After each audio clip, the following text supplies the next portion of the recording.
Salut et bienvenue à votre 9e tutoriel Android. Aujourd'hui, on va paramétrer notre bouton ou nos boutons avec le OnClick Listener. Ainsi, notre bouton va faire un truc quand on va cliquer dessus. Et si c'est vos premiers pas dans la programmation, ça peut vous paraître un peu pas clair. Mais ne vous inquiétez pas, je vais un peu vous expliquer comment ça marche et après par la suite dans les prochaines vidéos, je pense que vous allez plus comprendre. Alors, comment faire pour le paramétrer? Alors ce qu'on a fait la dernière fois, on a créé deux variables de type bouton qui sont addition et soustraction. Et on les a référencées ici par la méthode findViewById par rapport à XML.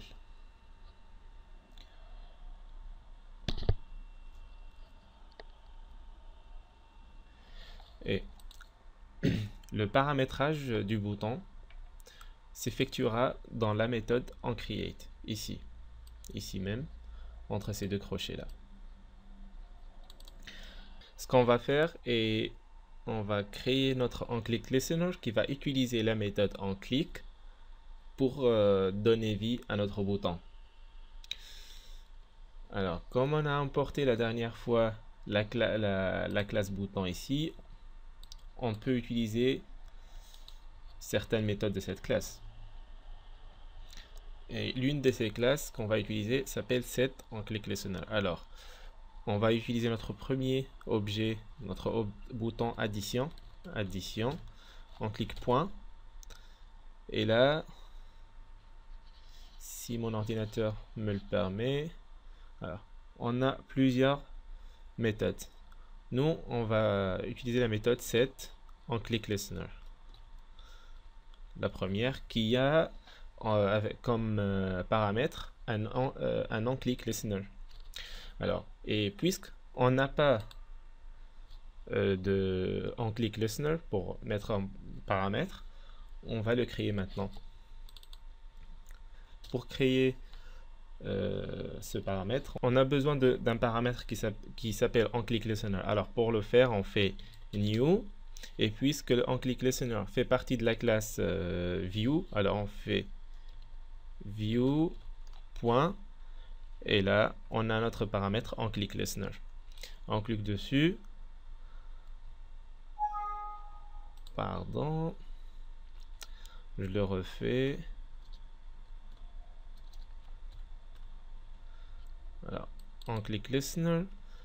Et là, Eclipse génère automatiquement la méthode onClick qu'on va utiliser, les lignes de code qu'on va écrire dans la méthode entre ces deux crochets dans la méthode onClick, ce sont les lignes de code qui vont contrôler notre bouton. Mais avant tout, je veux que vous allez ici, après ce parenthèse, et mettre un point virgule pour finir la ligne de code. Parce que tout ça, c'est une seule ligne de code.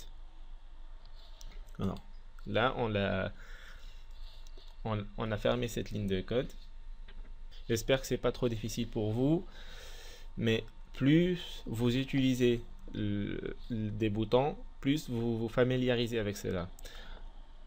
Alors, un bouton a besoin d'un onClick Listener. Alors, on lui a donné un onClick Listener en utilisant la méthode setOnClickListener. Pardon. Cette méthode a besoin d'un paramètre onClick Listener. Alors, on en a créé un avec cela, mais new view.onClickListener. Et dans notre méthode onClick, c'est là où on va mettre notre code qui va contrôler le fonctionnement de notre bouton.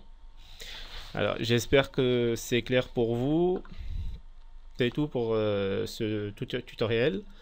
Et dans le prochain tutoriel, on va mettre les lignes de code qui vont donner vie à notre bouton. Merci pour votre attention et à la prochaine. Au revoir.